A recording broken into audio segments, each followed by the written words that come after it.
Hello, it's Pam again. Welcome to another installment or another episode in the Toxic Work Environment series. Today, I'm just going to tell a story, probably the most difficult story or the most frustrating story that I have from that time. And looking back on it, I have a lot of, I guess, shame in some ways for or guilt maybe for letting myself down, for my fawn response for not standing up for myself.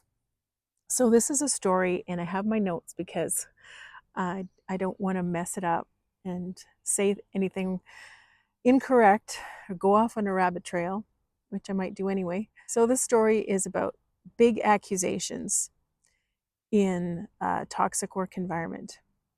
It's the story of how the principal blamed me for a very serious student versus educational assistant incident in front of the entire staff. And to this day, I don't know why or how I let it slide. I think I know why, but it still makes me mad. So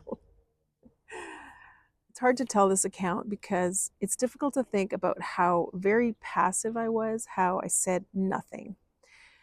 Partly, I didn't really clue in at first. Like, it was such a shocking incident and situation. I just couldn't wrap my head around it being real.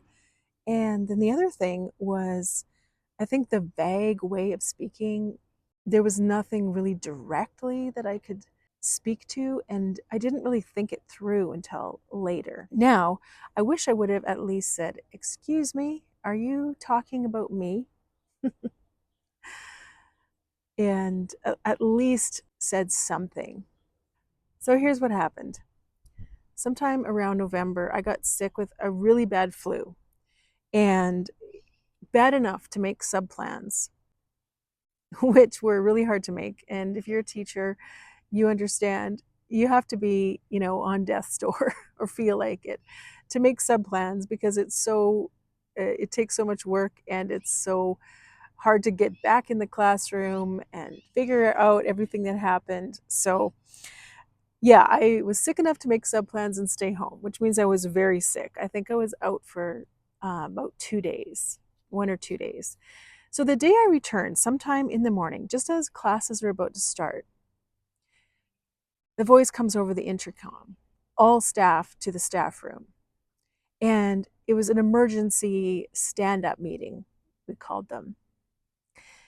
And she just gathered all of us in there, and everything was very dramatic. She was quiet. She looked upset. She was kind of pacing around, and then the drama began. So she said, police have been called. A very, very serious thing has happened.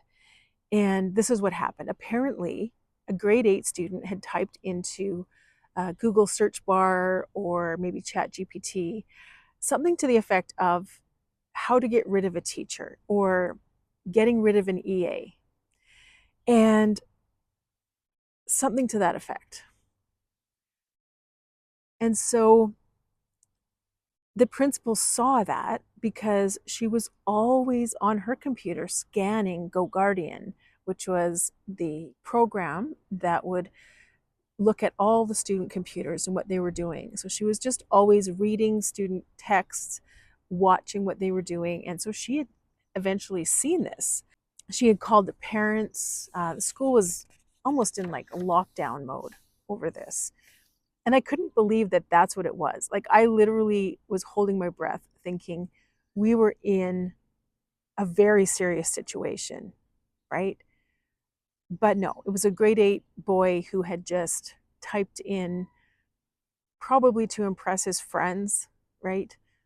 How to get rid of an EA or an assistant or teacher, something, because he was frustrated. And was that a smart thing for him to do? No. Did he need to learn a lesson about the seriousness of that? Yes. But did we need to have an all school emergency about it? No, I don't believe so. But sometime in the excited um, going on in that first meeting, it was mentioned that there were inconsistencies happening due to new staff. And I clocked that, but I didn't think much of it because I wasn't there the day it happened. So I was like, well, it had nothing to do with me. It could have been in a different class, right? I only had those grade 8 and 9 students for one class at that time. But that was the whole problem, that I wasn't there. They had put the education assistant, the one that I mentioned was always running to the principal, kind of tattletaling on me and trying to get the students in trouble, trying to get me in trouble. She had been put in charge of my class. And this was a chronic issue because in order to save money, the principal would put education assistants as substitute teachers instead of hiring a sub. And it saved, the school quite a bit of money because of their much lower wage, and she didn't have to worry about getting a teacher in there. However, it created a lot of other problems, as you can imagine, because education assistants actually have a role and a job that they're supposed to be doing, and being in charge of the whole class is not one of those. So, because the EA had free reign to be as harsh as she wanted with the students, I don't know what had gone on. I don't know what she was doing, what rules she was making. And, part of me feels bad for not being there, for taking those days off. Because yeah, I guess indirectly I caused this situation in that way. Because she was given free reign, this difficult class was bound to rebel. And the student in question was one who really craved the attention of the other boys. A great kid, very happy-go-lucky, very respectful, really interactive in class, would answer questions. Just a great kid. But his kind of Achilles heel was he really wanted the cool boys to take notice of him. And so I'm imagining that he kind of typed that in for clout, right? To get some attention. And he did get some attention. And as a result of that situation, his parents actually pulled him from the school. And I don't blame them, honestly. I think if it was my son and I, was part of that situation, I would have done the same thing.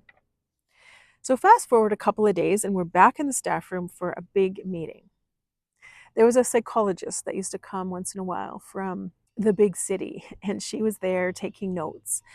And in this meeting, the principal blatantly stated in front of everyone that this serious issue of the student Googling getting rid of a teacher was the result of new staff, and that word again, inconsistencies.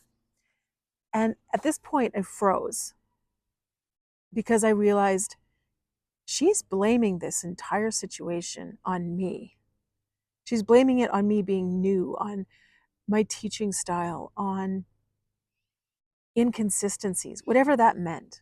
That's what I really wanted to ask her. What's inconsistent here?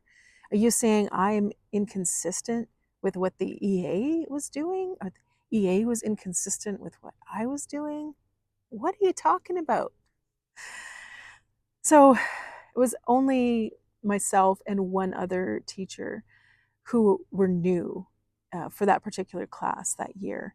And I knew it was me. And I was too shocked to say anything. And I'm sure she would have totally denied if I had confronted her. It probably would have made the situation worse. And so I just stayed totally silent. But inside, I was seething. Inside, I was so shocked. And I realized she's going to keep doing this until I'm gone. It was kind of this quiet realization. And I just realized in that moment, that's okay. I don't actually want to be here. I'm just going to quietly complete my job and quietly make my exit. But I wish I would have kicked up more of a fuss. I wish I would have said, Are you trying to say this is about me? Are you blaming this situation on me? I was not there that day. You put an EA in charge of my classroom, which you shouldn't have done. And I think there was this pattern, well, I know there was this pattern of avoiding accountability for any decisions that were made that could have reflected badly in any way on the principal. She always had a backup. She always had an excuse, an alibi, someone to blame. And in that situation, that person was me. So the EA had taken a few days off to heal and recover from the trauma of this incident. Um, and I mean, I guess. And so this began a pattern that kept up for the rest of the year. Every time there was some situation, not as serious as that, but some issue that had to be dealt with, a lot of times it was brought up, well, we have new staff that don't understand how we do things here. And that was so disrespectful to me because, first of all, I had worked at that school for years previously, and I was a veteran teacher, been teaching for 23 years at that point. I had very good classroom management. I think the problem was is this EA didn't like that I was friendly with the students. She didn't like that I wasn't a harsh disciplinarian. And the principal felt threatened by my presence in the school for some reason. And yeah, between the two of them, I guess they succeeded because I left. Yeah, I wish I had said something. I wish I had stood up for myself. Being falsely accused of something like that does not feel good. And I think it was just feeling like that was pointless. Um, just seeing all the patterns around me, realizing that the best thing I could do was just protect myself at that point and just be the best teacher that I could be. And so that's what I did. So when I think about this situation, I come to this conclusion. It's like a formula. If you have insecure people plus power and intelligence, you get malevolence or just plain meanness. Insecure people can be so dangerous because when you give them power, they use it to protect themselves and to eliminate anything they see as a threat to their world. And I think that's kind of at the core of a lot of these toxic work environment videos that I've been doing and so many other people are doing on YouTube. It's that deep insecurity paired with power. And you get someone who's also really smart and they know how to wield that power to make sure that they are always secure and they really don't care what happens to anybody else.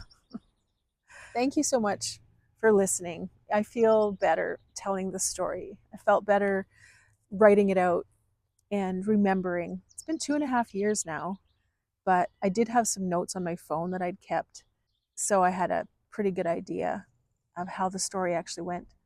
And if I have any message for you guys out there who might be in a similar situation, don't put up with it.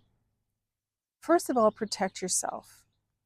If you need the job, protect yourself, protect your job. But don't stay in any place that completely disrespects you. Don't stay around for it. Make an exit plan.